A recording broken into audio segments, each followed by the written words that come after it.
Welcome to a new Voltlog. Today we are talking about the TS100 portable soldering iron, but this won't be a review because there is no point in making a review video for this model. There are only a few things you can test with a soldering iron, and there are already some very good reviews on YouTube from some well-known channels.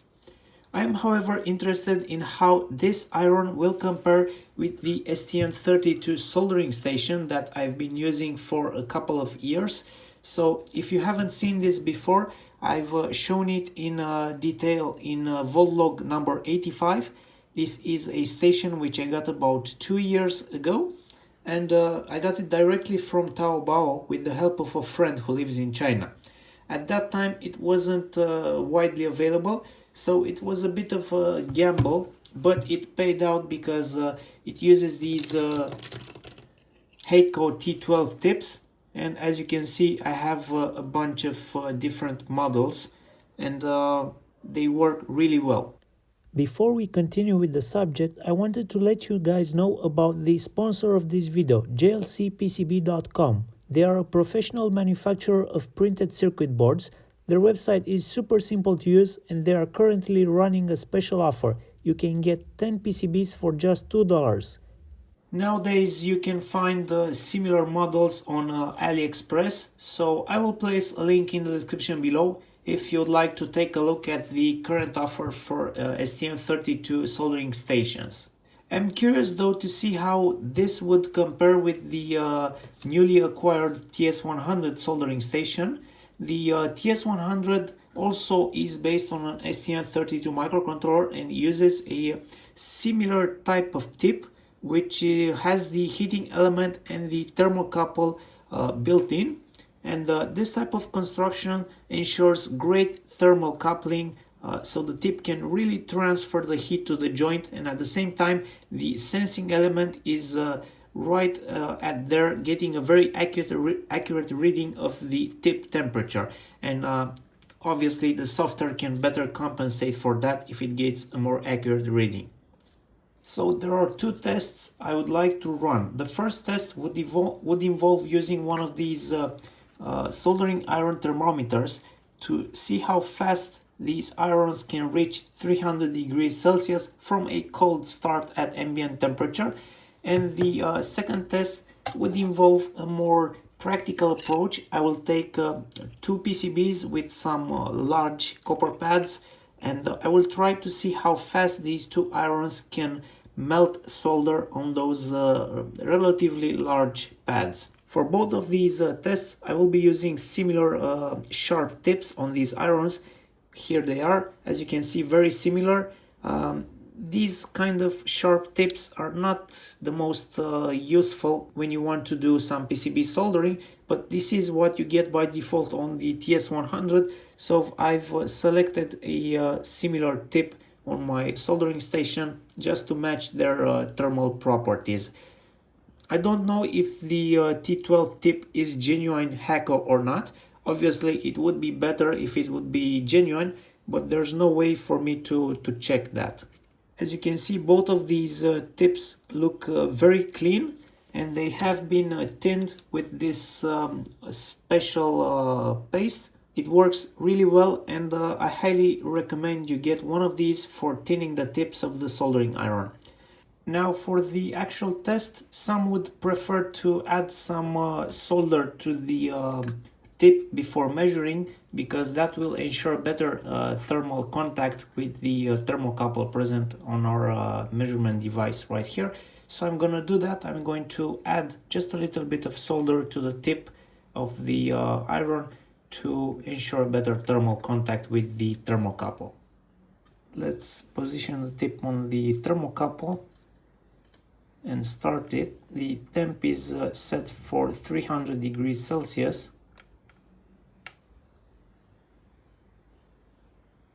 And it seems to be climbing much faster on the iron itself. It's already at 300 degrees Celsius, but on our measurement instrument we only have about 235 degrees Celsius.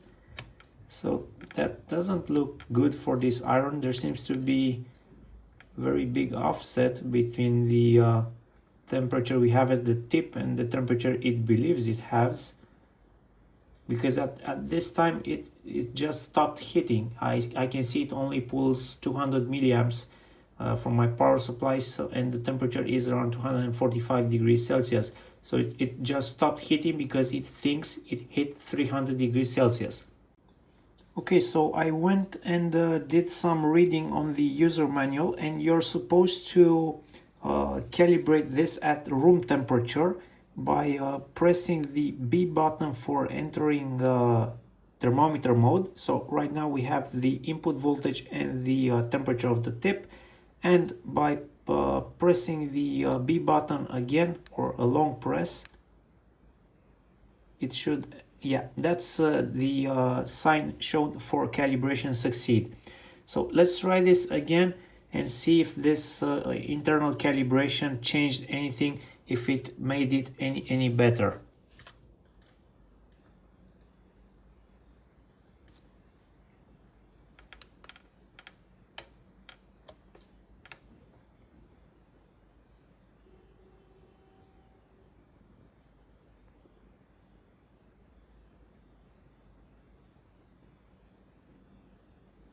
Nope, I don't think that changed anything. I think we're still going to be seeing the same 240, 245 degrees Celsius temperature, and that makes it about 60 degrees Celsius short of the set temperature, which is not okay at all. I'm really gonna have to flash this iron with the custom firmware. I've read on the forums that that will solve the issue. Wow, I can't believe how easy it was to install the new firmware. It literally took 60 seconds, and that includes reading the manual for the procedure, which was very simple. I just had to download a hex file. I got the Raleigh custom firmware. I got the hex file. I've connected the soldering iron via micro USB to the computer. A virtual drive appeared. I just copy and pasted the hex file to the virtual drive, and that was all. The firmware was updated for the iron. I've run the temperature calibration from the custom firmware. Basically uses the same procedure as the official firmware. There is no offset calibration or anything like that. It just uses an internal sensor from the PCB inside the handle, and it just compares that value with the value of the thermocouple and calibrates for that. It's basically a cold junction compensation. So let's try the iron now and see if this improves the temperature in any way.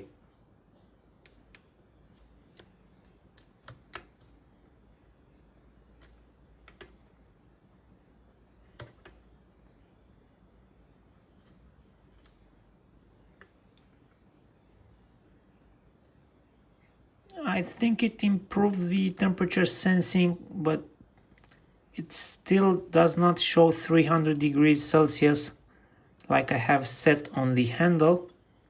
As you can see, I've added a blob of solder to the thermocouple, so there should be very good thermal coupling, but it's still about 30 degrees short of the set value. So instead of this being a test of how fast this iron reaches 300 degrees Celsius, it basically turned into a test of getting it to show the correct value on the handle, which obviously in this case I can't get it to do. Maybe it's something to do with the tip I got in my particular case. Maybe some of you have this iron and it's really closer to the real temp. I don't know. Let's also try the STM32 soldering station and see what we get on that one. So the station should be set for 300 degrees Celsius.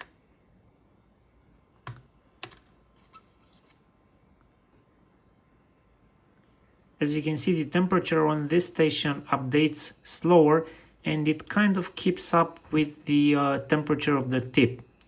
Well, right now it went over the set temperature. Yep, so it appears that this station is about 30 to 40 degrees over the set temperature, which is certainly not safe. But I believe I have a way of calibrating that in the menu. Let me try that. Okay, so now we are much closer to the set temperature of 300 degrees Celsius after I have calibrated the station. Things are looking much better now.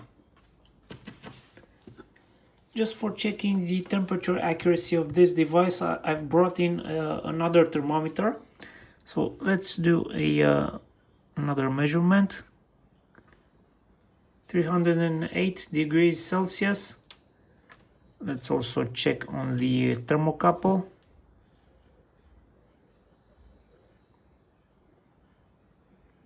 So it's pretty close, within a few degrees Celsius. I would say the results are comparable. So this gadget for measuring the soldering iron temperature works pretty good.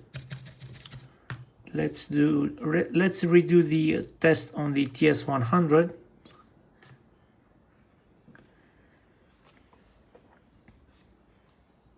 $279. Okay, let's try it on the thermocouple.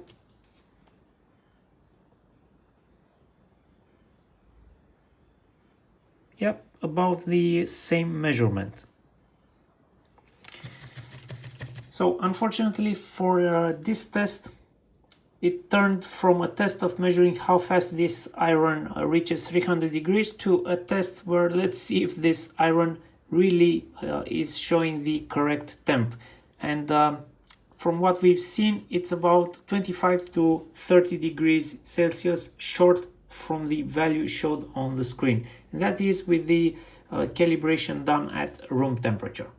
For the next test, I've cut a couple of equal length pieces of solder wire. I'm going to be melting these and actually soldering the soldering iron tip to one of these large pads, let it cool off, and then the test would involve turning on the soldering irons and see which one will melt first and release from the solder joint.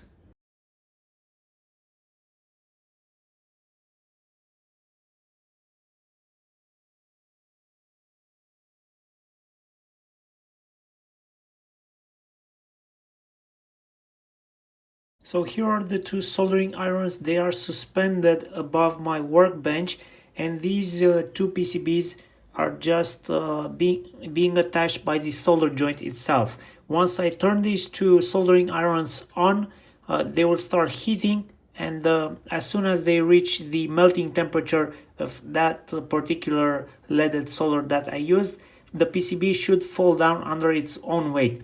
And the iron that falls down first theoretically has better performance because it was able to heat the same pad with the same amount of solder in less time. So let's see how we can turn these on at the same time.